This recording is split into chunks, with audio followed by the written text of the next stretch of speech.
세상을 바꾸는 정치수다 팟캐스트 정치 알아야 바꾼다 그 70회 방송 시작하겠습니다. 오늘 방송은 정청래의 키워드 분석을 중심으로 이야기 나눠보도록 하겠습니다. 자, 70회 69회 참여 못하고 70회에 나오신 손현 의원님 어서 오세요. 안녕하세요. 네. 하루 종일 오늘 언론을 시끄럽게 만들고 있어요. 왜 시끄럽게 만들었어요? 그 김종인 박사님 얘기를 좀 했죠. 예. 얘기를 이제 뭐 안쓰럽죠. 저도 딱 저도 막 그냥 뭐 마음이 좋지가 않죠. 그죠? 뭐 그렇겠죠. 예. 그런데 저분이 나가시는 것에 대해서 너무 우리 당이나 언론들이 너무 시끄럽게 굴 것 같고 당에서는 또 눈치들 많이 보고 그런 것 같아서 그냥 제가 한번 할 말은 하는 게 좋겠다 싶어서 그냥 말씀을 드렸죠. 제발 좀 문 대표한테 총질 좀 하지 말라고. 그런데 뭐 당에 계시니까 당에서 혹시 연대 탈당 이야기 나오는 분이 계세요? 모르죠, 뭐 그거는. 그들이 뭐 그들이 뭐 그렇게 하겠어요. 근데 지금 탈당이 뭐 아무데도 가시질 않았는데 어디로 탈당을 해? 뭐 그냥 무소속으로 가는 거지 뭐. 무소속으로 지금 당에서 그렇게 무소속으로 갈 정도로 그렇게 맘 편한 사람들이 그렇게 있나? 그러니까. 그리고 지금 같은 시기에 지금 당을 떠나서 춥고 외롭게 그렇게 있을 상황이 아니죠. 문재인 대표는 어떻습니까? 뭐 못 나가게 말리겠다 이런 생각입니까? 문 대표님은 그냥 끝까지 김 대표가 우리를 도와줬으면 좋겠다는 생각을 하셨습니다. 그런데 뭐 그렇게 모멸감을 주고 사람을 바보 취급을 하고 지금도 아니 사법연수원 1등 졸업한 사람을 공약을 보고 읽는 사람이라고 그렇게 얘기를 할 수 있어요. 차석.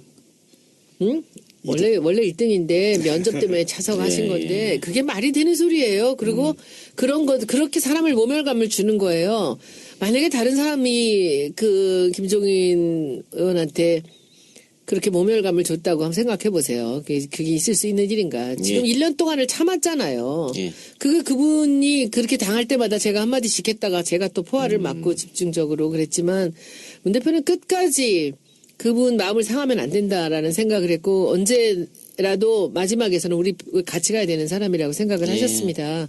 그런데 한마디 얘기도 없이 저렇게 계속 그 공격만 하다가 하잖아요. 근데 모르죠. 어찌 보면 뭐 문 대표 측에서 뭐 수그리고 들어와서 뭐 자기한테 도와달라고 할지 모르지만 처음부에 들어올 때부터 그렇게 했는데 왜 이렇게 땡깡을 부리냐고. 그러니까 근본적인 궁금증.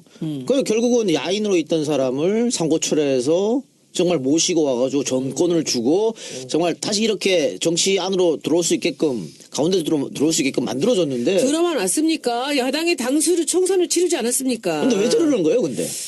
근데 제 이유가 있을 거 생각엔 아니에요. 그 야당의 당수로 무소불위의 권력을 갖고 총선을 치렀는데도 불구하고 이미 그 총선 전에도 안 뭉쳤잖아요. 예.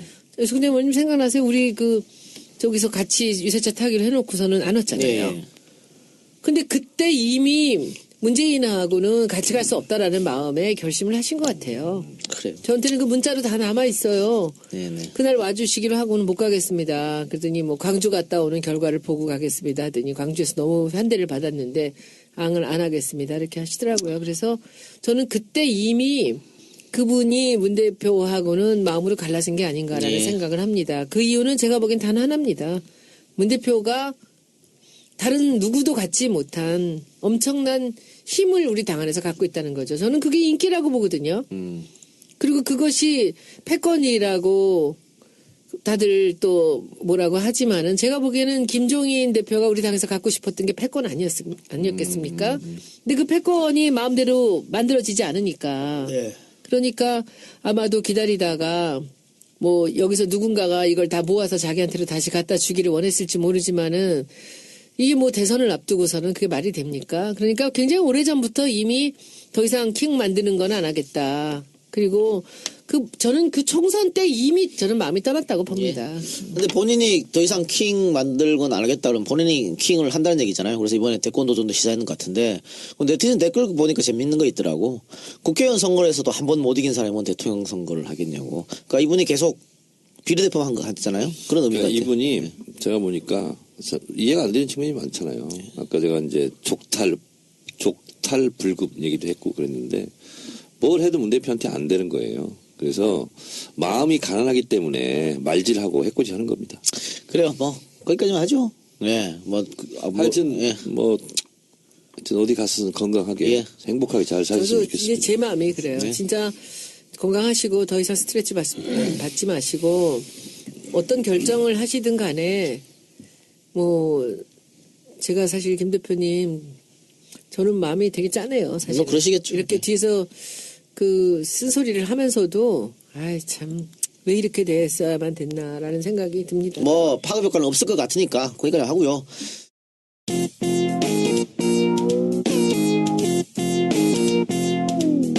정청래 키워드 분석. 70회 방송. 오늘은 정청래 키워드 분석인데 뭡니까 오늘 주제?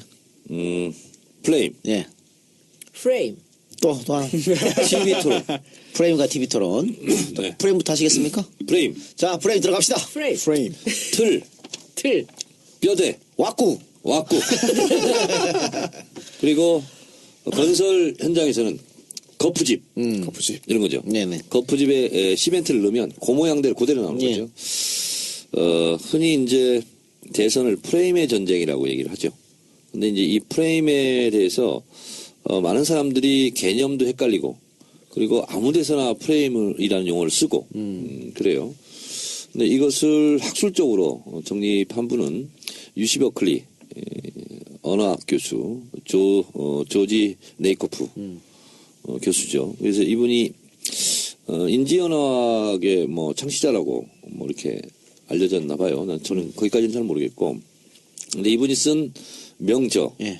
코끼리는 생각하지 마. 예. 이게 이제 저희 초선 때 2006, 7년도에 굉장히 열풍으로 아마 국회의원들 뭐 그 책 들고 다니다시피 하면서 그 책을 읽었거든요. 그러니까 코끼리는 생각하지 마라는 거 말하는 순간 코끼리를 더 생각한다는 거죠. 그러니까 우리가 김종인 탈당 얘기하지 마 말하면서 더 얘기를 하게 된다는 거죠. 그래서 그런 프레임에 갇히면 결국은 그 프레임 때문에 진다 선거에서 이런 거죠. 그래서 저는 그냥 우리 관점으로 보면 이런 것 같아요. 우리가 싸움을 할 때도 우리 집 앞마당에서 싸우잖아 보통. 초딩 때 보면 야 우리 집 앞으로 와 우리 집 앞으로 막 그러잖아요. 그래서 그러니까 홈 경기를 해라 어웨이 경기 하지 말고 이런 뜻으로도 유권 해석이 가능한 것 같습니다. 예. 또 특히 보수 집단들이 이 프레임을 잘 짜서 네. 사실 공세를 수세로 돌리기도 하고 뭐 네. 그렇게 하고 잘하고 있죠. 그래서 이제 제가 지난번에 보수주의에 대해서 말씀드린 적 있죠. 그러니까 보수주의는 움직이는 거다. 그리고 시대에 따라서 보수주의의 본질이 달라지는 거다. 이제 그런 것처럼 예를 들면 우리 대한민국에서 보수주의자들이라고 생각하는 분들이 예를 들면 미국을 좋아하잖아요. 친미적 경향이 있잖아요. 근데 미국을 좋아하는데 미국에서의 주류는 사실은 진보적이거든요. 예. 엘리트층. 예. 뭐 조기숙 교수의 말에 의하면 아이비리그 대학에 종사하는 교수들의 93~4%가 다 진보적인 학자라는 거죠. 그래서 미국의 엘리트 지식인들은 다 진보주의라는 거예요. 근데 그런 미국의 주류 사회를 대한민국의 보수주의는 또 그런 미국을 좋아하는 거거든요. 그러니까 미국의 진보주의를 우리 보수주의가 좋아하는 경향이 있는 거죠. 그러니까 이게 시대와 조건에 따라 다 달라지는 거죠. 그런 것을 좀 좁혀서 진보와 보수의 관점으로 본다면 이 네이코프 교수는 중도는 없다라는 거죠. 예. 그러니까 진보 3, 보수 3 그러면 중간에 사가 있는 거죠. 근데 이 중간에 중도 외연확장을 위해서 우클릭하는 것은 정말 정치적으로 바보 같은 행위다. 네. 그리고 그런다고 해서 표가 오지 않는다. 예. 이제 이렇게 주장을 하는 것이고요. 그래서 그것을 숫자로 얘기한다면 이제 이런 거죠. 1이 보수고 5가 진보라면 나는 중도다. 라고 생각하는 점으로 찍힌다면 3.3이라는 거예요. 근데 3.3을 대답하는 사람은 없다는 거예요. 예를 들어서 손수라는 사람이 있어요. 네. 그럼 이 사람이 소위 말하는 중도라고 한다면 네. 예를 들어서 사드 배치는 결사 반대. 성주에 있는 주민들이 그렇죠. 근데 성주에 보궐선거가 나온다. 그러면 투표는 자유한국당에 거의 절대 몰표를 몰아주는 지금 여론조사 결과 이렇게 나와 있거든요. 그러니까 한 사람이라 할지라도 진보를 선택할 때 있고 보수를 선택할 때가 있는 거지 중간을 선택하지는 않는다는 거예요. 그러니까 예를 들면 사드 찬성이야 반대냐 그러면 찬반이 있는 거지 중간 대답은 없다는 예. 거예요. 그렇죠? 그래서 박근혜 탄핵도 마찬가지라는 거죠. 박근혜를 찬성하면 찬성하고 반대하면 반대하는 거지 박근혜가 죄를 지었는데도 불구하고 구속하면 안 된다 이렇게 답변하는 건 없다는 거죠. 박근혜는 무죄다 이렇게 나뉜다는 거죠. 예. 그래서 진보가 항상 보수표에 대한 유혹을 느껴서 항상 우클릭을 하고 그리고 본인이 예를 들면 좌표로 진보 좌표로 4, 5 이렇게 있는데도 불구하고 뭐 3.5나 3.3 이렇게 가 있으면 거기에는 표가 하나도 없다는 거예요. 예. 그렇기 때문에 진보는 진보의 언어로 그 진보와 보수를 왔다 갔다 하는 어떻게 보면 스윙 투 보트를 할 수 하는 그런 계층을 진보의 프레임으로 승부를 걸어야지 보수의 모습으로 보수를 화장해서 한다고 해서 보수가 결코 오지 않는다. 보수표가. 그래서 항상 미국도 마찬가지인가 봐요. 우리도 그런데 항상 우클릭에 대한 이런 유혹을 느끼는데 그것은 전혀 득표에 도움이 되지 않는다. 조지 레이코프가 그렇게 얘기했어요? 예. 내가 늘 하던 얘기인데? 근데 그리고 내 얘기 듣고 가서 쓴 거 아니야? 모르겠어요.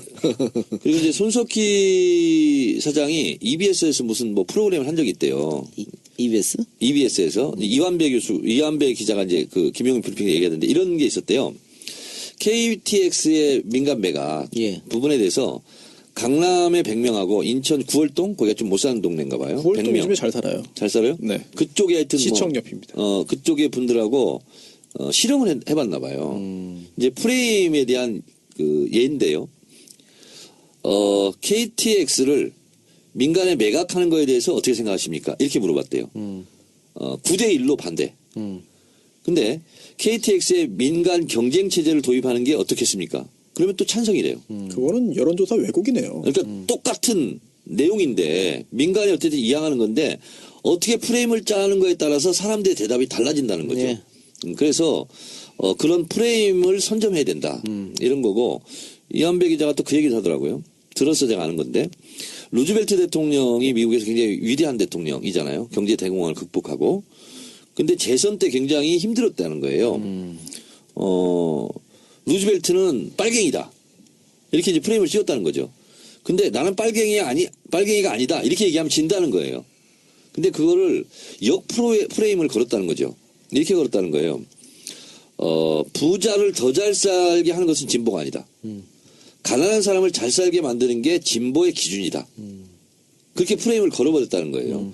그래서 재선에 성공했다. 이렇게 얘기를 하는데, 우리 대선판에서 우리가 귀 기울여 들을 부분이 많이 있는 것 같아요. 저도 그러면 대선판 프레임 전환의 예에 대해서 한 가지만 네. 말씀드리면 92년 대선 때 바로 직전에 초원 복국주의 사건이 터졌습니다. 그 사건 터지면서 전부 다 YS가 이걸로 치명타를 맞을 것이라고 생각했어요. 네. 그런데 보수 언론과 보수 정당이 어떻게 프레임을 전환시켰냐. 지역 감정 조장, 관건선거, 부정선거가 중요한 게 아니고 도청이 정말 나쁜 짓이다. 네. 이걸로 프레임 싹 전환해갖고 오히려 그 PK 사람들이 더 뭉치는 효과를 발휘해서 이 사건 때문에 YS표가 몰표가 나오는 기회가 되어버렸습니다. 그 전에 YS가 정말 좀 뛰어났다고 생각하는 게, 그 대선 직전 총선에서 참패를 했어요. 그러면 총선 참패론에 막 시달리는 거야. 네. 근데 아침에 기자회견을 자청했어요. 그러면 총선 패배의 책임을 지고 내가 어떻게 하겠다 네. 뭐 이런 거 있잖아요. 이게 몰리잖아요. 네. 네네. 총선 패배 한마디도 안 합니다. 대선에 출마하겠습니다. 예. 이렇게 얘기해요. 총선 패배에 대해서 뭐 그게 있는 게 아니라 YS 대선 출마 전격 발표. 당시 대표였기 때문에 총선 패배 책임을 본인이 져야 되거든. 그게 전략이었나요? 그러니까 너무 뛰어난 거죠, 그것은. 그거는 YS의 DNA예요. 그분은 전략을 안 짜요. 그냥 만약에 우리 여기서 김대중 나온 대로 대통령 같았으면 막 설명 왜 그렇지. 총선에 참패했고 사이가 뭐가 명확하네요. 잘못됐고 뭐 이렇게 설명하다 보면 그게 이제 프레임에 빠져버리는 거거든. 총선 패배 그러면 퇴진 압력 막 이렇게 나오는 거거든요. 근데 YS는 그걸 과감하게 치고 총선 얘기 안 해요. 착할 필요 없다. 대선에 출마하겠습니다 이렇게 얘기해. 그러니까 프레임이라는 거는 엎어 씌워서 확 찍어버려야 돼. 그래요. 네. 예, 거기에 매몰되면 누가 이렇게 확 걸면 거기에서 막 이러다 보면 그냥 빠지는 거예요. 그러니까 그냥 수동적으로 진탕에. 가면 안 되고 무시하고 위로 가서 엎어치기. 엎어버려야 돼. 그러니까 프레임 선점을 먼저 해야 되는 거죠. 전향적으로, 먼저. 공세적으로. 그렇죠? 선점을 못했다 하더라도 프레임에 말려들질 말아야 돼요. 그럼요. 예. 자, 근데 여기서 한 가지 더 아까 지난 회에서 제가 말씀드렸잖아요. 만약에 특검이 기소한 부분에 대해서 무죄가 나오고 막 이러면 대선 판도가 어떻게 바뀔 거예요? 1심. 바뀌지 않습니다. 바뀌지 않는데 이런 실험을 또 했대요. 뭐냐면 예를 들면 박근혜, 문재인 아니야 문재인하고 지금 경쟁자가 누구야 근데? 하여튼 문재인하고 박근혜라고 쳐. 근데 둘이 앞뒷말을 자르면 거짓말을 했을 것 같은 그런 것을 두 개를 갖다 준대요. 그러면 박근혜가 거짓말을 했을 것 같은 것도 갖다 주고 문재인이 거짓말 했을 것 같은 것도 갖다 주고 거짓말 아닌데 근데 문재인 지지자야. 갖다 주면 문재인은 거짓말 했다는 인지를 못 한대요. 예. 그리고 박근혜만 거짓말 한 걸로 느낀다는 거야. 근데 그 뇌를 자기 공명장치로 딱 실험을 해봤더니 이성적인 뇌 있잖아. 이건 작동하지 않고 감성 뇌로 그걸 순간 포착을 한다는 거예요. 그래서 지지하는 사람이면 그 사람이 옳고 그리고 뭐 따져서 하는 게 아니라 그냥 무조건 지지하는 거예요. 그렇게 되죠. 그래서 감성적인 영역이라는 거예요. 이것은. 저 궁금한 게 하나 있습니다. 예. 아까 그 초원 복집 사건 관련해서 그게 92년인가요? 예, 92년. 지금은 2016년이잖아요. 예. 그게 그 당시의 민주화 정도, 그 당시의 정보의 어떤 그 습득 경로라든지 그런 것들과 비교해서 지금 그런 일이 생기면 그렇게 해결되지는 않을 것 같은데. 그럼 또 하나 예를 들어 드릴까요? 네. 초원 복국집 사건 터지고 10년 후입니다. 네. 삼성 엑스파일 사건이 터졌어요. 아, 그때도 그런데 똑같네요. 삼성에서 똑같이 했습니다. 그렇네요. 뇌물 준 게 뭐가 문제냐? 도청이 문제다 해서 걸고 넘어졌거든. 그거 탁 전환됐잖아요. 근데 그것도 하나 좀 의문이 좀 더 큰 의문인데 어떤 그 정보화 수준이나 어떤 그 민주주의 정도와 별개로 초원복집 사건으로 간다면 그 당시에 결국 결과적으로 김영삼 대통령이 당선됐잖아요. 후보가 당선됐다는 게 그 사건이 없어도 이미 될 것이고 그 사건이 있어도 그걸 감안한다 하더라도 김영삼 대통령 후보를 사람들이 더 지지를 할 거고 그렇기 때문에 그 사건 자체가 큰 파장이 없다. 반대하는 측에서 볼 때는 굉장한 큰 사건이고 국기문란이고 다 정말 형사처벌해야 되는 큰 사건이지만 국민의 다수는 그 사건이 그렇게 중요하게 보지 않았기 때문에 프레임 전환이 가능하고 성공했던 거 아니냐. 그때 당시에는 DJ는 정주영이 97년에 이인재 역할을 해주길 바랬어요. 정주영은 DJ 표는 못 뺏어요.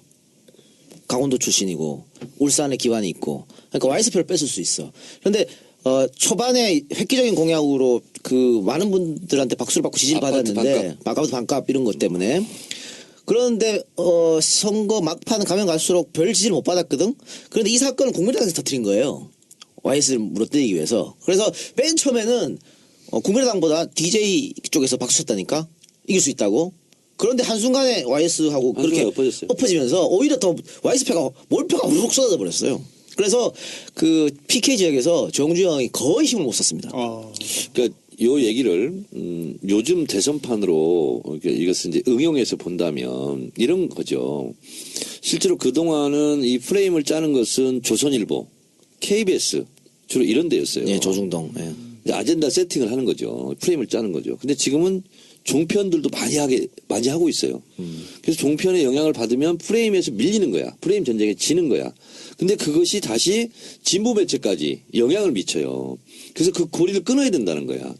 그러니까 우리 당 지도부도 사실은 조중동과 종편을 보고 너무 두려워할 필요가 없는 거예요. 지금은 지난 총선에서도 입증이 됐어. 종편보다 팟캐스트 SNS 영향력도 이제 대등하게 갔다. 겁먹을 거 하나도 없거든요. 그러면 그래요? 네, 겁먹을 거 없어요. 그런 것이고 그래서 우리 본질만 확실하게 보고 있으면 돼요. 감성적 언어로 우리의 지표를 넓히는 노력을 하면 된다는 거예요. 그런 면에서 본다면 이 조지 레이코프 교수가 말하는 주장대로 한다면 정말 조지 레이코프가 한탄할 사람이 사실은 안희정 지사죠. 그런 면에서 본다면 그런다고 표가 안 오거든요. 지금 이제 지지율이 많이 떨어지고 있는데 우리가 예측을 했지 않습니까? 오래가지 못한다.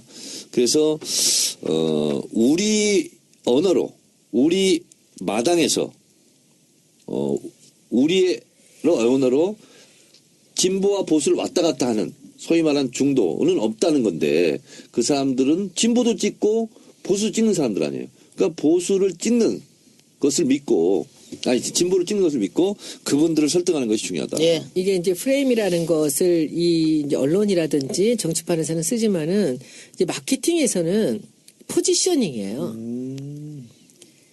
처음에 이 사람들을 어느 쪽으로 길을 가게 만들 것이냐거든. 그러니까 2% 부족할 때 같은 이름들이 그 이름 하나로 세상을 바꿨거든요. 그 당시에. 근데 그 2% 부족할 때 아무것도 아니잖아요. 그 프레임이야. 그런 것들이 바로. 그런데 이 대중들이 쉽게 왔다 갔다 하는 그런 언어들이 있고 그런 길이 있어요. 포지셔닝이나 그런 프레임들이 있는데 저는 이제 정치판에 이렇게 들어와서 보니까 그 프레임이 이게 다 보여요. 저는. 예.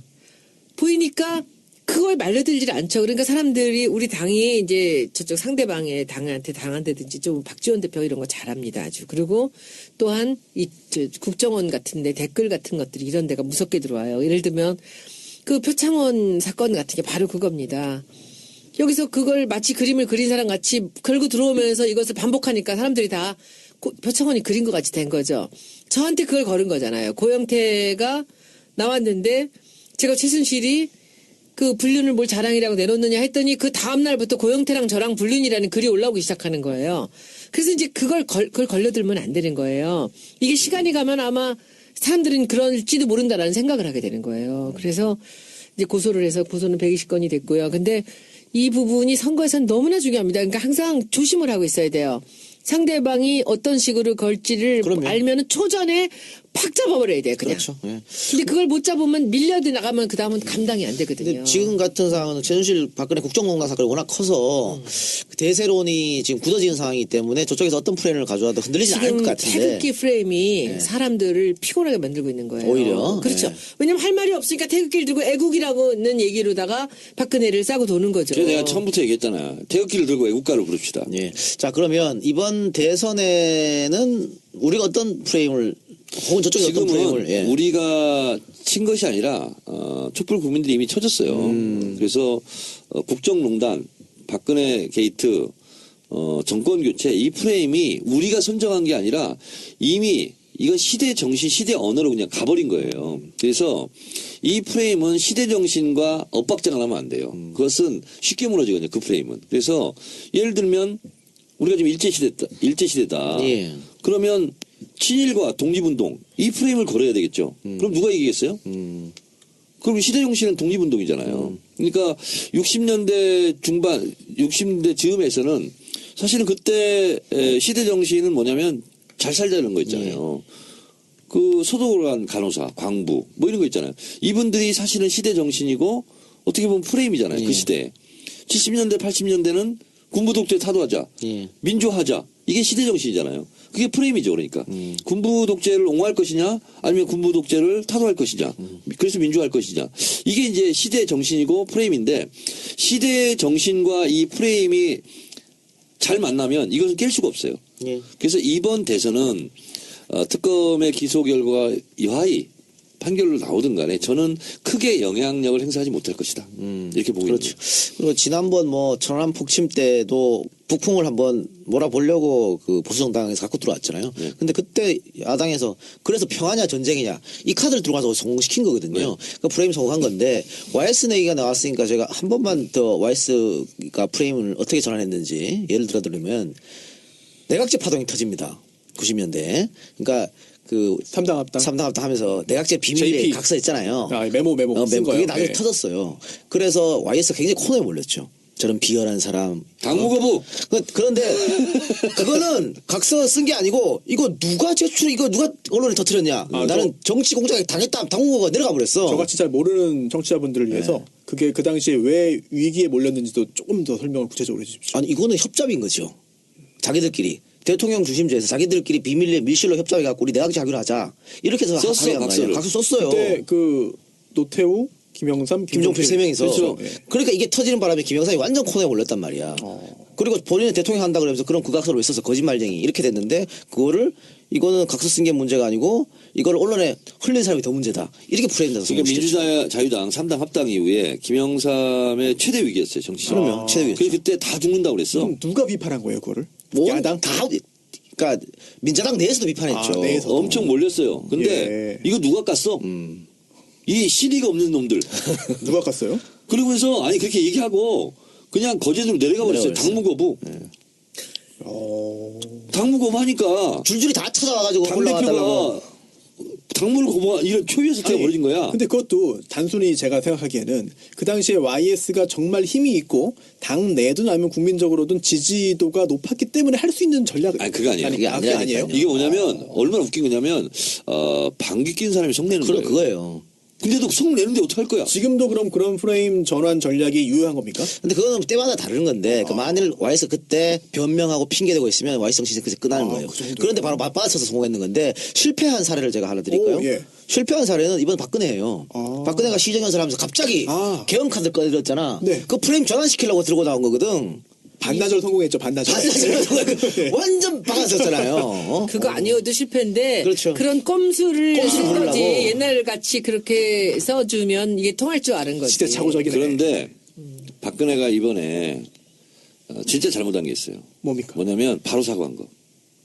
아. 박근혜 입장에서는 그게 쥐약이었어요. 그렇죠. 그 순간 있잖아요. 네.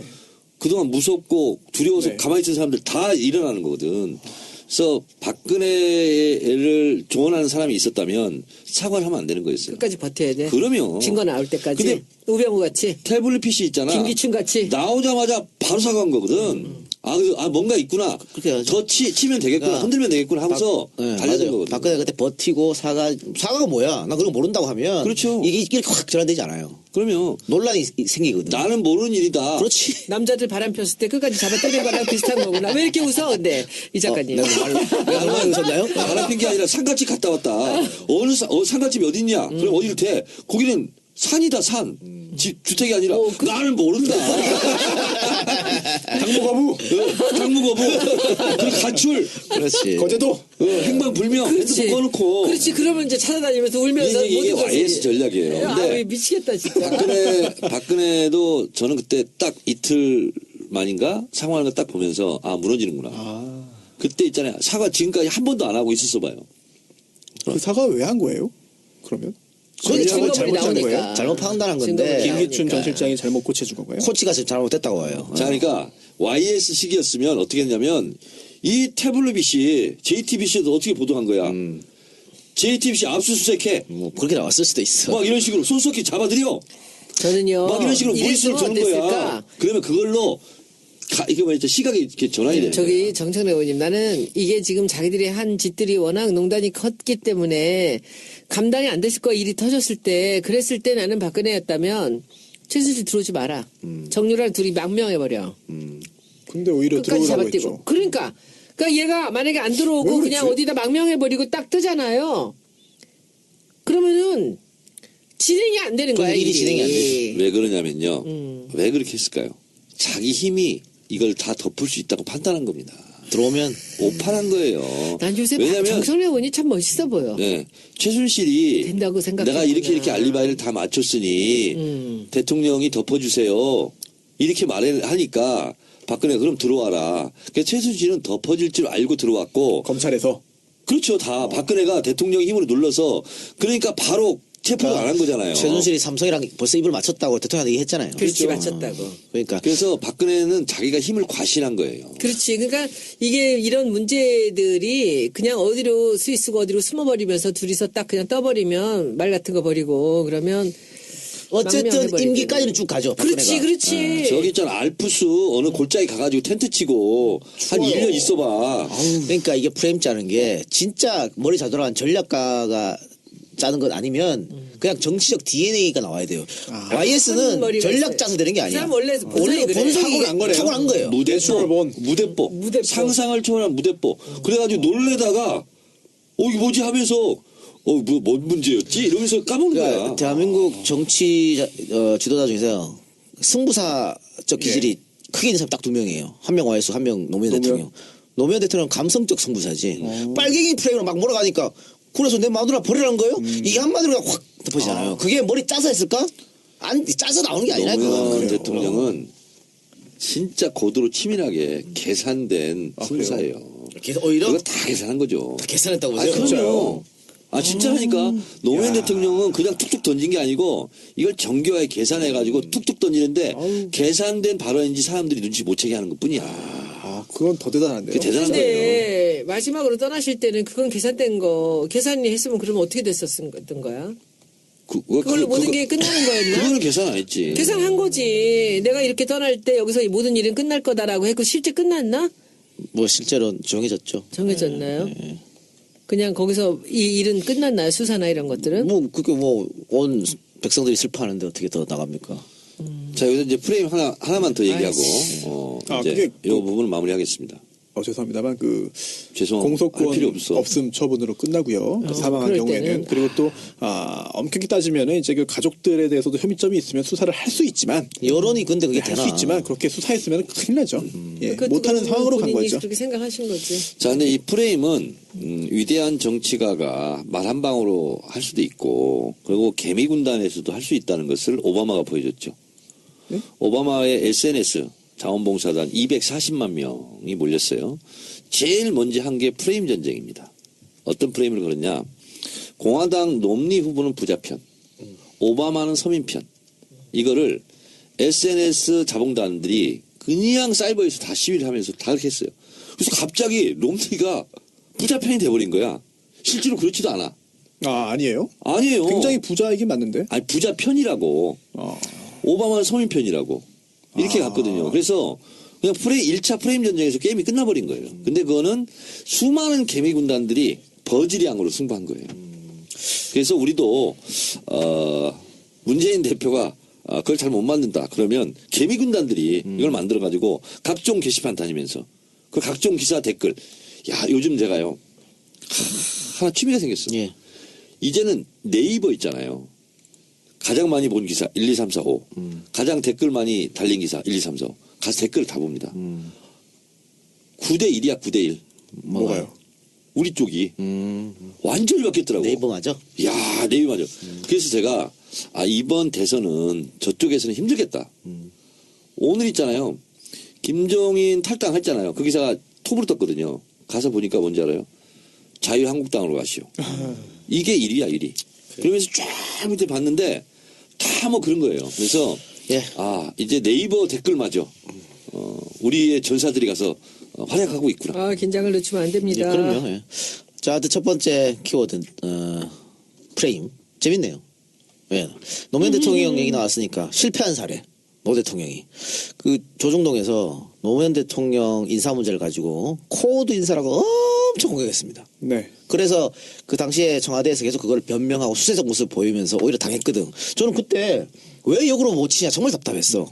아니 역대 정권 중에 코드 인사 안 한 사람이 어디 있어? 그리고 코드는 너무나 당연한 거지. 아니, 인사는 코드에 맞춰서 해야지. 그렇게 안 전 하는 세계적으로 다 그렇게 하는 거예요. 그게 인사인데. 그럼 나랑 맞는 사람이랑 하는 게 그거 당연한 거지. 그걸 전기 콘서트 코드 꼽으면 안 됩니까? 그럼 그렇게 나갔어야 되는데 그때 그걸 못했어. 아니 코드 인사를 해서 국민들이 그 노무현 대통령을 선출한 그 취지에 맞게 정책을 펴는 게 당연한 거 아닙니까? 그러니까 전 세계적으로 다 그렇게 하잖아요. 그런데 그 말도 안 되는 공세를 우리가 왜 못 못했을까요? 받았다니까. 그래서 자꾸 변명하고 이러던 밤에 오히려 방금 정의원처럼 220V 100에다 꼽으면 터져요. 뭐 이런 식으로 오히려 갔어버려야 돼. 그걸 못해서 안타까워. 정 의원이 그걸 되게 잘해. 사실은 너무 잘해.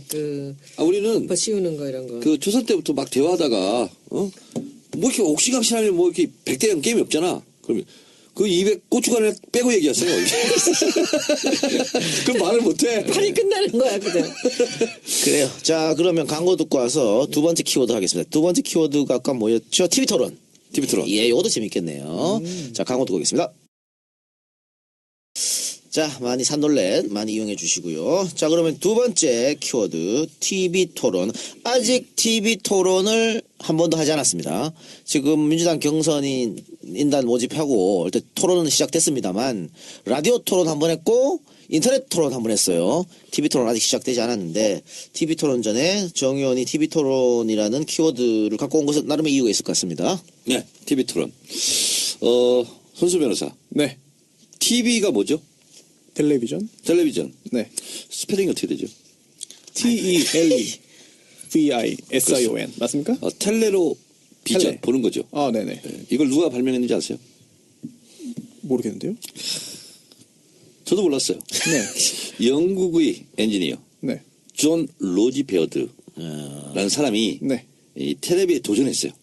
텔레비전 그래서 뭡니까? 텔레비전. 텔레비전. 네. 네, 도전해서 예. 이분이 1925년 10월 30일 최초로 움직이는 인형의 상을 만들었대요. 오. 거기서 텔레비전이 시작된 거예요. 예. 그러니까 1925년도에 텔레비전이라는 개념이 이제 처음 했고요.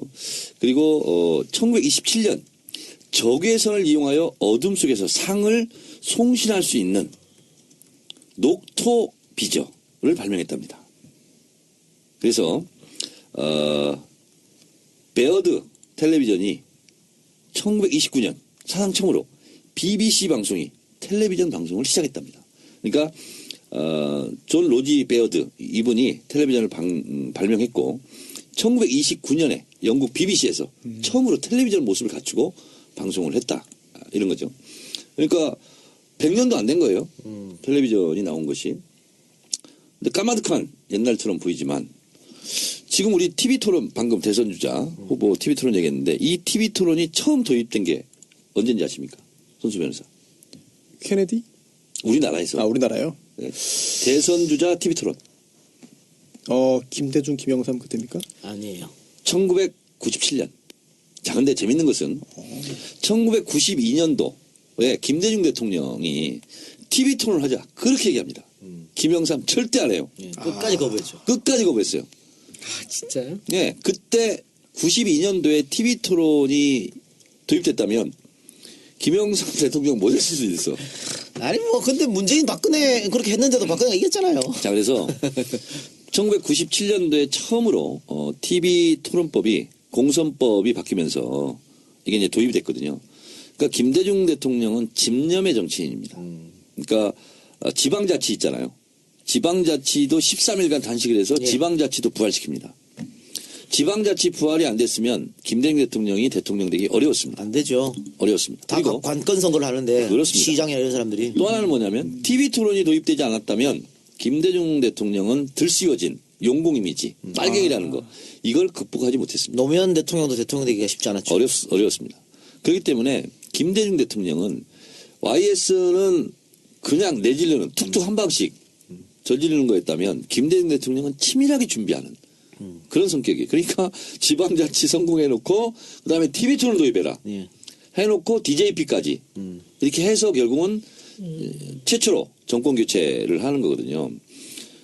TV 토론을 도입한 분도 김대중 대통령이지만 TV 토론 덕분에 대통령이 된 것도 김대중 대통령이죠. 그래서 지금은 그냥 TV 토론 하는구나 이렇게 생각하지만 TV 토론을 우리나라에 도입한 것 자체가 예. 마치 투표로 대통령을 뽑는 것과 같은 거의 맞먹는 일이라고 생각을 합니다. 그래서 이렇게 하나의 제도가 바뀜으로써 물길이 달라지는 거죠. 근데 TV 토론 뭐 처음에 이제 최초에 시도한 거 말씀하셨는데 92년 대선 때는 사실 모든 시민단체 정치권에서 TV 토론 우리도 하자고 계속 요구를 했어요. 근데 네. YS가 끝까지 거부하는 바람에 이제 그게 안 됐는데 네. 우리 역사적으로 쭉 보면요.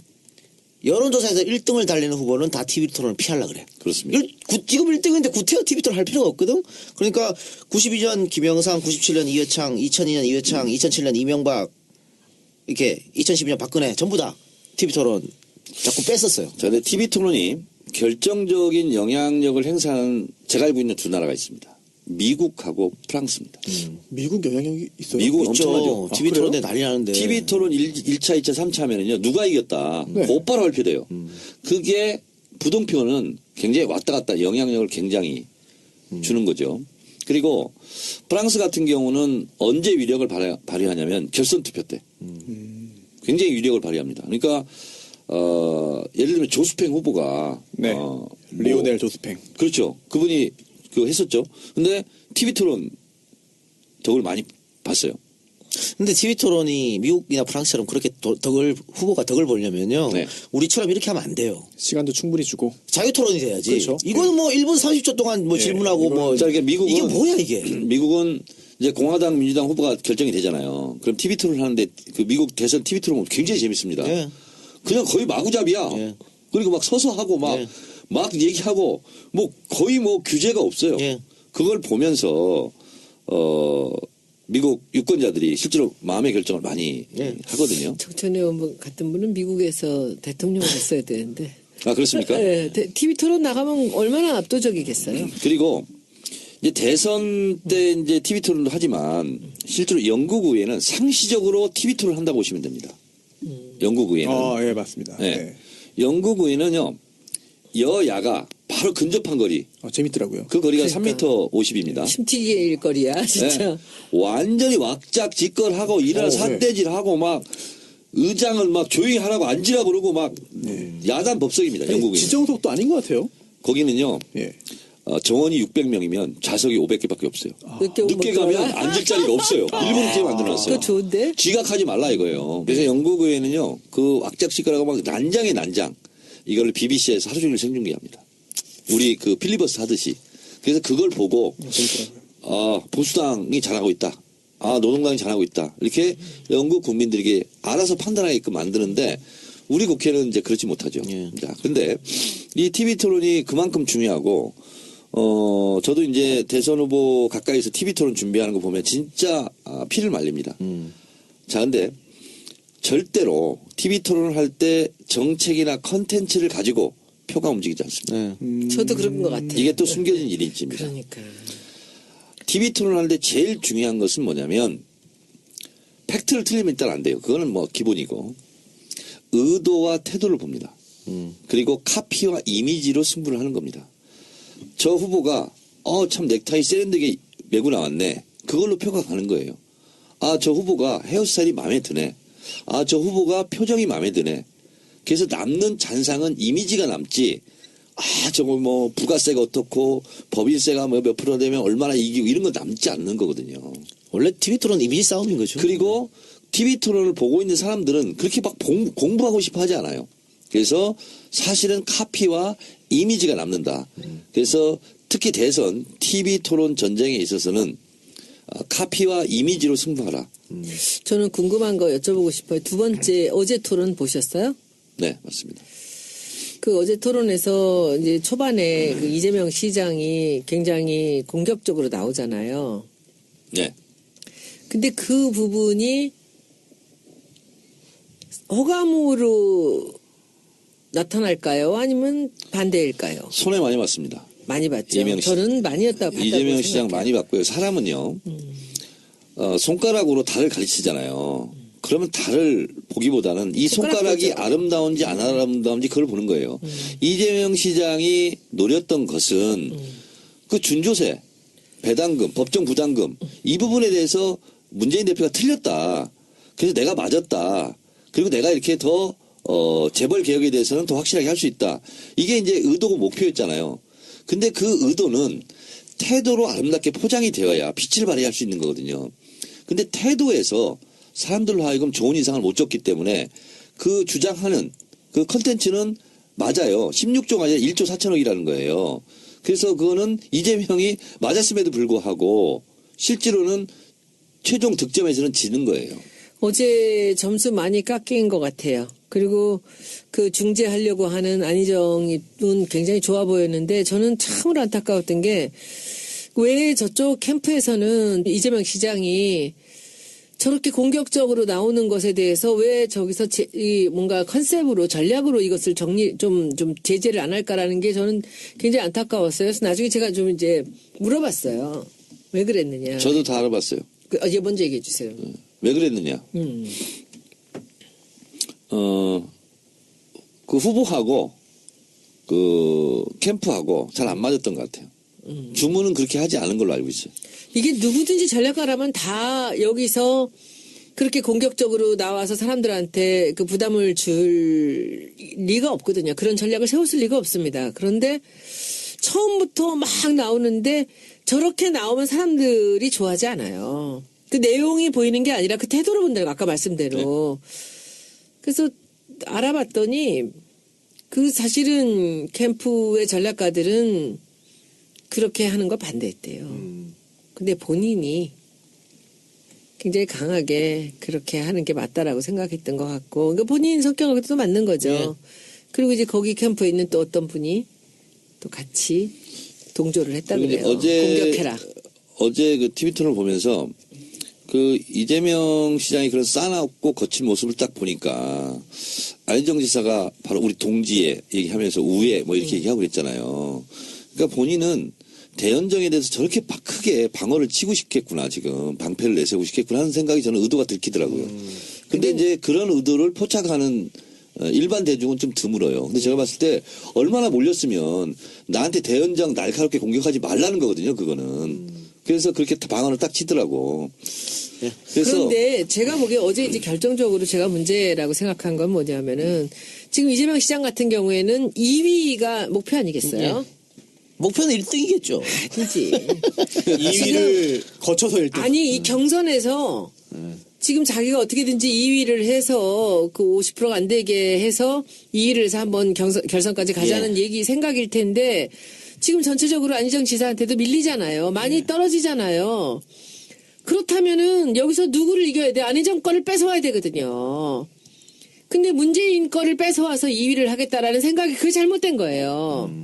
신상품을 낼 때 여기서 1등을 이길 것이냐 2등을 이겨서 2등 자리를 갈 것이냐 참 출시하면서 뭐 이런 전략이 세워져야 되거든요. 그런데 저는 처음에부터 너무 안타까웠어요, 사실은. 왜 저런 전략을 펼쳤을까? 왜 그러냐면은요. 지금 이제 우리 당의 지지자들이 다들 갈등하고 있거든요. 아주 고정적인 문 대표 지지자들, 뭐 세 사람의 지지자들 외에는 여기서 부동층들이 쭉 있단 말이죠. 그럼 이 사람들로 하여금 자기 편으로, 그러니까 안희정한테 실망한 사람들이 자기한테로 오게 만들고 흔들리는 사람들이 자기한테 오게 만들려는 쪽으로 해서 그 그물을 그렇게 썼어야 되거든. 근데 조금 미스하는 것 같아서 제가 그 중간에 이제 페이스북 보다가 이제 댓글 한번 제가 달았어요. 그 안타깝다. 우리 당 지지자들끼리 지금 탄핵도 되기 전에 이렇게 나와서 얼굴 붉히고 이러는 게 이게 과연 우리 당을 위해서 좋은 일이냐라고 했더니 너는 닥쳐라. 바로 나오더라고요. 자, TV 토론을 함에 있어서 제가 이제 TV 토론의 이제 테크닉을 제가 몇 가지 말씀드리겠습니다. TV 토론을 할 때는 확정적, 긍정적 단어를 반복하라. 라는 겁니다. 이게 예를 들면 자기가 정책 대안을 얘기하고 있어요. 근데 사람들은 그게 정책적 대안이란 말을 안 하면 그게 정책적 대안인지 모릅니다. 그냥 지나가요. 자, 제가 이 부분에 대해서는 확실하게 정책적 대안을 말씀드리겠습니다. 이렇게 말을 해야 정책적 대안이 되는 거예요. 자, 한반도 평화에 대해서 제가 확실하게 평화 정책 방안에 대해서 말씀드리겠습니다. 이렇게 말을 하라는 거예요. 예. 그 말을 하지 않으면 그게 대안인지 몰라요. 정책인지. 예. 그렇게 얘기하고요. 또 사람들은 태도를 많이 본다고 그랬잖아요. 자, 손소 변호사랑 저랑 지금 아규를 하고 있어요. 손소 변호사 막 열내서 얘기를 하고 있어요. 논쟁. 근데 내가 거기서 끼어들어서 한마디를 하는 것보다 네. 화면은 양쪽으로 쪼개지거든요. 그럴 때 아주 긍정적인 눈빛으로 지긋하게 바라보면서 고개를 끄덕끄덕 하면서 네가 하는 말도 내가 이해를 한다 하는 표정 있잖아요. 말하는 손소보다 상대방의 표정을 더 많이 본다는 거 아닙니까? 그래서 그 표정을 보고 그럼 내 차례가 됐어요. 그럴 때 손소 후보가 말씀하신 부분은 제가 공감합니다만 그러나 단 한 가지 이 말씀은 드려야 되겠습니다. 하고서 그 말한 9가지를 탄핵하는 거예요. 이건 오바마식 화법인데요. 이렇게 얘기합니다. 오바마는. 저는 모든 전쟁을 반대하지는 않습니다.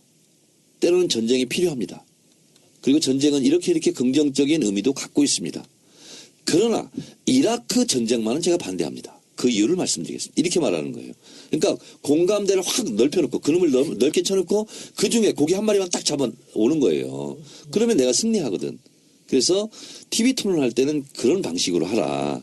또 이런 거고 또 하나는 뭐냐면 절대로 말을 길게 하면 사람들이 다 짜증냅니다. 아무리 아름다운 말이라도. 미치겠어요. 철저하게 단문으로 끊어서 할 것. 아, 너무 설명을 길게 하셔서 미치겠는 거야, 지금 그게 우리가. 단문으로 할 무슨 거다. 뜻인지는 알겠는데. 그리고 예. 또 하나는 뭐냐면 절대로 자료를 보고 읽지 말 것. 아, 근데 참. 저 손소 변호사 종편 출연하지만 종편 출연자 1분 30초 법칙이 있습니다. 한 출연자가 1분 30초 넘게 발언하잖아요. 시청자 채널 돌아가요. 그런데 그렇게 줄곧 하시는 분들이 많이 계십니다. 예, 그렇죠. 네. 뭐 이렇게 말에 욕심을 내는지 모르겠어. 왜 이렇게 길게 하는지 모르겠어요. 그러니까 이해가 안 돼. 방송사 뉴스 한국지가 1분 20초가 기준입니다. 아, 1분 20초 넘어가면 지루하다는 거예요. 그래요. 자, 근데 제가 언제 이 방송에서 얘기했던 것 같은데 TV 토론 그렇게 큰 영향을 미치지 않는다고. 그러니까 TV 토론이 거의 선거 막바지 하잖아요. 그때 벌써 다 이미 대부분의 맞아요. 사람들은 결정했다. 본인의 누굴 결정해 놨어요. 그러니까 이재명 시장이 마이너스 위원회 뭐 됐다고 얘기하잖아요. 그런데 이재명을 찍으려고 준비했던 사람이 그 토론 보고 아 이재명 안 되겠네 문재인 찍어야지 거의 없어요. 저도 같은 생각입니다. 그렇잖아. 문재인 찍으려는 사람은 그 토론 보고 진짜 이재명이 나쁜 놈이네 라고 해요. 저도 같은 생각입니다. 그러니까 별반 다르실 거 없어. TV 토론은 열성 지지자는 움직이지 않습니다. 그러니까 그게 그 열성 지지 아닌 사람이 움직이려고 하려면 지금 우리와 같은 TV 토론 체제를 하면 안 돼요. 그러니까 1분 30초 질문, 3분 답변에 뭘 보여줄 수 있겠습니까? 그러니까 이런 TV 토론은 좀 바꿔야 되는 거고. 그런데도 내가 한 번 깜짝 놀랐던 적이 언제냐면 TV 토론으로 성패가 뒤바뀐 거. 지난번 강원도지사 선거였어요. 아, 엄기영하고 최문선 붙었을 때. 엄기영 이건 진짜 뭐 이렇게 깜짝 놀랐어요. 이렇게 바보가 있나 싶더라고. 깜짝 그랬어요? 놀랐습니다. 진짜 그럼요. 바보였어요. 예, 깜짝 놀랐어요. 왜? 강원도 사람들이 다 그거 보고 네. 뒤집어진 거야. 그동안 알고 있던 엄기영이 도대체 누군가 할 정도의. 아니, 그 앵커 출신이고, 그 인물에 아이고, 어떻게 저도 했는데. 기억해요. 1당1을 불렀는데 계속 닮았다 얘기하고 있어. 이상한 이야기를 했습니다. 계속 그랬어 계속. 예. 네네. 그랬어요? 그 완전 그때 뒤집었어. 예, 그거는 맞아요. 그리고 이제 TV 토론의 결정적인 장면 제가 하나 말씀드릴게요. 2012년 대선 때 이정희 후보가 박근혜 대통령 당신 떨어뜨리려고 나왔다 네네네. 했을 때 문재인 대표가 가만히 있었어요. 그래서 제가 끝나고 나서 왜 가만히 계셨냐고 말렸어야지. 지금 우리 셋만 지금 토론하는 게 아니라 전 국민이 보고 있는데 예. 이런 것은 불편한 태도고 불편한 언어다. 좀 자중했으면 좋겠다. 라고 문 대표가 했었어야죠, 맞아. 말했으면 대선 이겼다는 거 아닙니까? 아, 저도 그래서 그거 보면서 TV에서 아차 싶었거든. 결정적인 순간이 그렇게 있어요. 근데 그 순간 있잖아. 0.001초에 판단해버려야 되는 거죠. 센스인가요? 그럴 수도 있는 거죠. 예. 그래서 제가 대선 끝나고 문재인 대표한테 직접 그 얘기했어요. 그래요. 근데 너무나 왜냐면 대선 끝나고 저는 일주일 동안 거의 밥을 못 먹거든. 밥 못 먹고 막 거의 뭐 식음을 전폐하고 막 울고불고 막 이렇게 했었거든요. 그날부터 울기 시작해가지고 선거 지고 지난번 대선 지고 너무 막 있잖아. 아 진짜 지금도 눈물 나는데 그래가지고 내가 뭐 수행비서도 오지 말라고 그러고 막 집에 그냥 있고 막 그랬어요. 저 밖에 있고 막 모든 게 싫은 거야. 그래서 어디를 가려고 택시를 탔어요. 그랬더니 57세 아주머니야 택시기사가. 그래서 저를 알아보고 제 집 앞에 딱 탔는데 뭐라는지 알아요? 아니 의원님 문재인 대표는 왜 그래요? 그래서 제가 왜요? 그랬더니 그때 보고요 그렇게 얘기하더라고. 아니 며느리뻘이 시어머니뻘한테 그렇게 얘기할 수 있어요? 근데 왜 문재인 대표를 안 말리고 가만히 있었냐는 거야. 그래서 자기는 전라도래요. 그래서 문 대표를 찍으려고 그랬대. 그걸 보고 진짜 박근혜를 찍었다는 거야.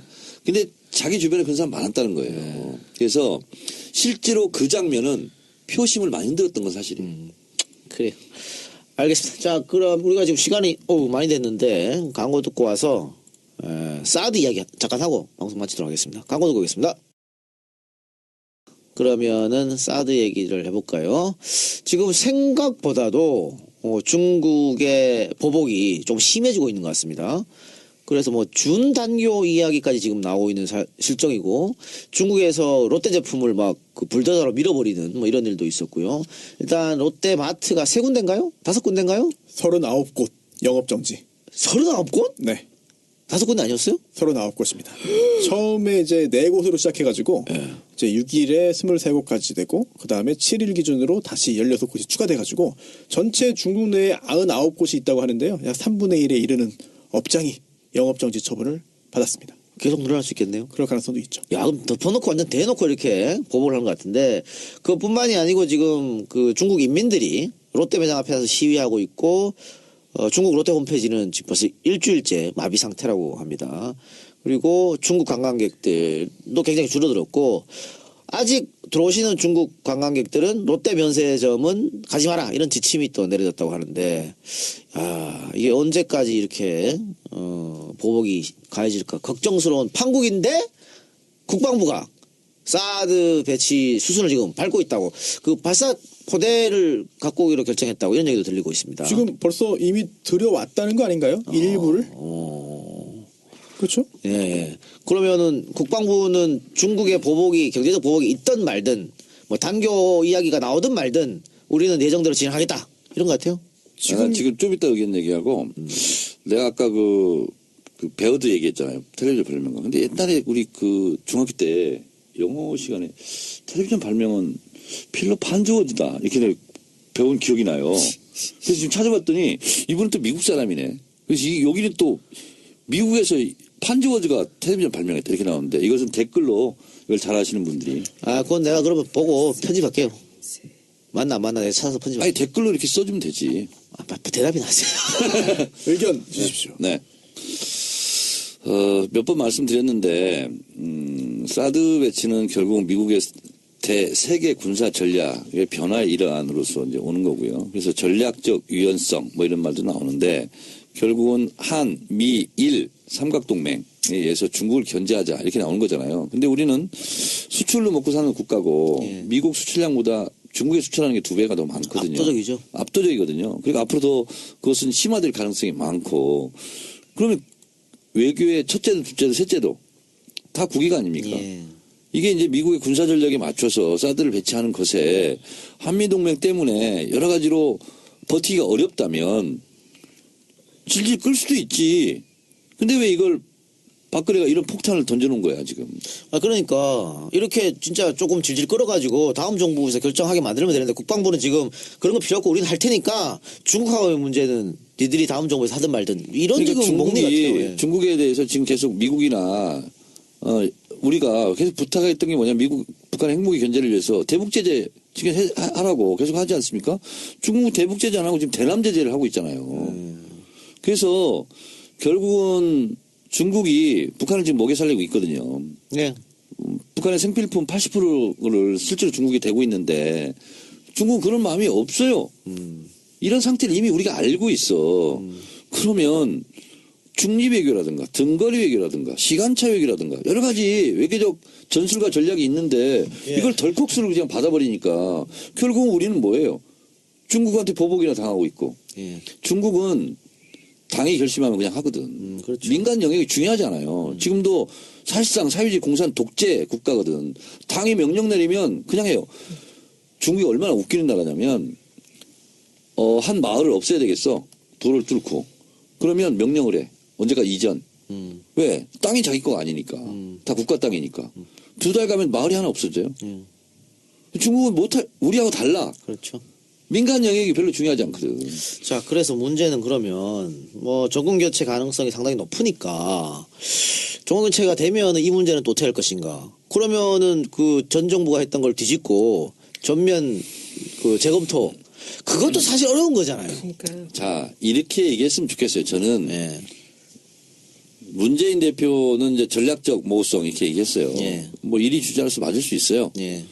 근데 예를 들면 이재명 시장이나 뭐 안희정 지사는 이렇게 말해도 뭐 성격상 안 하겠지만 이렇게 얘기하면 되는 거예요. 아니 지금 트럼프도 한미 FTA 재협상 하자고 그러는데 미국 국익을 위해서 우리는 국익을 위해서 재협상 얘기를 꺼내면 안 되냐. 예. 이렇게 얘기하면 되잖아요. 참조하시기 바랍니다. 대통령 되시는 분이 대통령 후보들. 근데 안에서 보면 정말 지겨워 죽겠어요. 여기 뱅뱅 도는데 우리 당 안에도 이제 과격파들이 또 있고. 근데 또 그냥 내가 안에서는 왜 이렇게 의사 표현을 안 하는 사람들이 많아요. 원래 그렇습니까? 전통적으로. 모난돌이 국회가? 정 맞는다. 좋은 게 좋은 거지. 다 가만히 있어요. 그러면 지난번에 의원총회 때 한번 우상호 대표 때 대들었어요, 내가. 왜냐하면 국회의원 이상의 꿈이 없으면 굳이 그런 얘기 하고 다닐 필요 없어요. 도대체 국회의원이 누리는 게 어떤 게 모두 지금 무소불위의 권력이 그렇게 매력적인가? 왜 이렇게 국회의 사람들은 국회의원은 집착하죠? 봐요. 돈을 많이 벌었던 사람이 월급 보고 오는 데가 아니고 예. 그리고 국회의원은 국회의원처럼 많은 지위와 권한을 갖고 있는 직종이 없습니다. 예. 그러니까 권력이 아니라 권한을 많이 갖고 있어요. 아니 법을 고칠 수 있고 국가 예산을 심의할 수 있고 그리고 대통령 빼고 어떤 누구도 다 만나줘요. 국회의원 면담을 신청을 하면. 책에 나오는 거 봤어. 그러면 이렇게 좋은 직업이 없어요. 그만큼 권한이 많거든. 그거 가지러 가는 거예요? 받으러 가는 거예요? 그러면? 사람은 자아성취인 게 있잖아요. 5천만 명 중에 나는 300명밖에 그걸 없잖아요. 받으러 나는 솔직히 네. 소명으로 정말 자기가 사회에서 어떤 뭐 위치에서 돈도 벌고 뭐도 했는데 정말 국가가 불러서 내가 뭔가 국가를 위해서 헌신하겠다라는 생각으로 정말 무서운 생각으로 하지 않으면 국회의원 저는 훌륭한 국회의원 되기 어려운 지금 것 같아요. 말씀하신 그럼요, 바로 그럼요. 그 부분. 예, 바로 그런 게 아니면 국회의원 하면 안 못해요. 됩니다. 공적 네. 마인드가 있어야죠. 그런데 그럼요. 실제로 보면은 그렇지 않은 사람이 너무 많아요. 아, 그래서 저는 안 할 거예요. 난 사적 마인드가 더 크거든. 그러니까 생계형 국회의원들도 너무 많아요. 그렇습니다. 근데 할 일은 어찌 보면 참 할 일이 많은 곳이거든요. 그런데 어쨌든 그래서 그런 국회의원들이 이제 뭐 좋은 게 좋은 거라고 자기 의견을 내지 않는데. 얘기 안 해요. 그러니까 그러니까 지금은 대통령 선거 전이니까 뭐 전략성, 모호성 뭐 그런 것으로 얘기 안 할 수 있다고 봐요. 근데 정권을 갖고 오면 어쨌든 결과를 내놔야 될 거 아닙니까? 미국하고 협상을 이제 뭐. 그때쯤에는 그렇겠죠. 지금 이것이 뭐 일주일 전까지도 그 총리나 국방장관조차도 그 전날까지도 몰랐다는 사실 아닙니까? 그러니까 절차를 무시하고 대통령이 혼자서 결정해버린 거기 때문에 다시 그 절차를 되돌려서 다시 한번 논의를 하자라는 식으로 할 수 있는데 저는 궁금한 게 왜 박근혜가 이렇게 급히 이것을 들여올까요? 여기에도 뭔가 모종의 다른 밑 거래가 있는 건 아닐까요? 뭐 그럴 수도 있겠죠. 그래서 죽을 때 죽더라도 나갈 때 나가더라도 이것은 들여놓고 잔금을 받자 뭐 이런 거 아닐까? 그러니까 사실은 이거 한일 위안부 협정이라든가 이거하고 다 그 뒷배 미국이 있는 거잖아요. 밀접한 연관이 있고요. 그렇죠. 이게 왜냐하면 미국의 입장에서는 한국과 일본이 잘 지내야 돼. 근데 위안부 협상이 걸림돌이었어 항상 과거사 문제가. 그러니까 둘이 빨리빨리 해. 하고 합의를 시켜놓고 그 다음에 사드 배치해서 미국하고 일본하고 한국하고 셋이 삼각동맹 맺자. 그게 이제 전략적 유연성이고. 그러니까 위안부 협상 할 때 이면 합의가 있었던 거 아니냐는 강력한 의심이 제기돼가지고 지금 시민단체 같은 경우에 지금 이 법원에다가 얘기를 했잖아요. 이걸 공개하라고. 그런데 1심에서 정부가 패소했음에도 불구하고 항소했단 말이야. 그러니까 더 이상한 거야. 진짜 이면 합의가 있었을까? 그럼 그 이면 합의에 뭐가 있었을까? 그게 밝혀진다면 사드 또 이면 합의가 있을 수도 있는 문제고 분명히 이건 밝혀야 되는 그러니까 문제지. 이것뿐만 아니라 한일 군사정보 보호협정 이것도 예. 이명박 때 못했던 거예요. 국민적 합의가 없다. 국회 비준 받으라 하는 거 그냥 후다닥 치웠거든. 근데 결국 이제 이 미국의 힘이 강력하게 작동한 건데 뭐 그냥 대책 없이 딸려간 거죠. 그러니까 어쨌든 차기 정부가 출범하려면 2달 이상 기다려야 되는데 그 2달 동안 중국이 어떤 보복을 가해올지 모르고 지금 중국에 가 있는 우리 교민들이라든가 아니면 중국을 상대로 무역하시는 분들 너무 어려워하시니까. 근데 어제 TV 틀었는데 정말 내가 속으로 굉장히 웃었던 장면이 하나 있어. 뭐냐면 이거 이제 문 대표가 전략적 모호성 얘기했거든요. 그래서 저는 적절했던 발언이라고 봐요. 일위 주자로서 대통령이 될 가능성이 가장 있는 사람으로서 전략적 모호성이 있는 거다. 그것도 외교정책 중에 하나거든요. 그랬더니 안희정 지사가 바로 올라타더라고. 맞죠? 전략적 모호성. 근데 본인이 이미 찬성한 거 아닌가? 나도 거의 뭐 어쩔 수 없다. 네, 그런 식으로 얘기했죠. 뭐 그래놓고 전략적 모호성을 바로 이제 보면서 속으로 많이 웃었네. 근데 또 안희정 지사 측에서 이런 말도 했네요. 오늘은 그 박수현 대변인이 너무 속전속결로 하는 것은 뭐 타당하지 않다라는 취지의 이야기도 오늘은 했습니다. 기존의 입장이 바뀐 건지는 모르겠지만 어쨌든 뭐 전략적으로 그 대통령 선거 전에 그렇게 얘기할 수도 있는 것이죠. 나중에 한번 두고 봅시다 어떻게 되는지. 다시 한번 여기서 한번 여쭤볼게요. 그 김종인 박사가 버티고 있다가 지금 나간 거는 안희정 지사의 지지율이 떨어졌기 때문이 아닐까? 코끼리는 생각하지 맙시다. 아니 봐봐. 안 지사가 지지율이 있으면 민주당이 있으면서 일을 도모할 수도 있었잖아요. 글쎄요. 뭐 김종인 박사가 안 지사를 도와가지고 지금의 어떤 스코어를 뒤집기는 불가능할처럼 보이는데. 아니 그 지금까지 독일 가 있는 사이에 선한 의지 나오기 전까지는 승승장구하고 있었거든. 근데 그 독일 갔다 와서 막 짜증을 내셨다라는 소문이 들려요. 그 선한 의지라는 말을 잘못했다. 근데 그러면서 지지율이 빠지니까 이 양반이 더 이상 민주당에서는 뭐 도와줄 사람이 없다라고 생각해서 그렇게 하신 거 아닐까. 그냥 혼자 생각해봤습니다. 아니 뭐 본인이 킹 하신다는데 뭐. 그래요. 자 그러면은 이것으로 정치 알아야 바꾼다 70회 방송 마치겠습니다.